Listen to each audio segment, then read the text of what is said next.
मी प्रतीक्षा स्वागत करते माझ्या मिनी ब्लॉगमध्ये. इकडे आरवी सगळ्यांना हाय करते. आज आहे आमचा गुजरातमधला दुसरा दिवस. छान दिवसभर आराम केला, कुठेही बाहेर गेलो नाही. संध्याकाळी आम्ही आलो अटल ब्रिज पाहायला.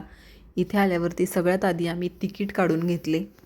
तिकीट काढल्यावरती आतमध्ये एंट्री दिली जाते.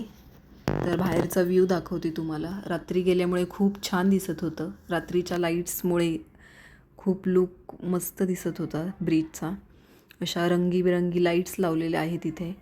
बाहेर असे फूड स्टॉल आहेत. ख्रिसमसची सुट्टी होती त्यामुळे भरपूर गर्दी होती. तर हा ब्रिज साबरमती नदीवरती आहे. सहजच एक क्रूज दिसलं त्यामुळे व्हिडिओ काढलेला आहे. नंतर आम्ही निघालो जेवण करायला. जाता जाता एक असं उंच हॉटेल दिसलं. फायनली जेवण झालं आणि व्हिडिओ संपला.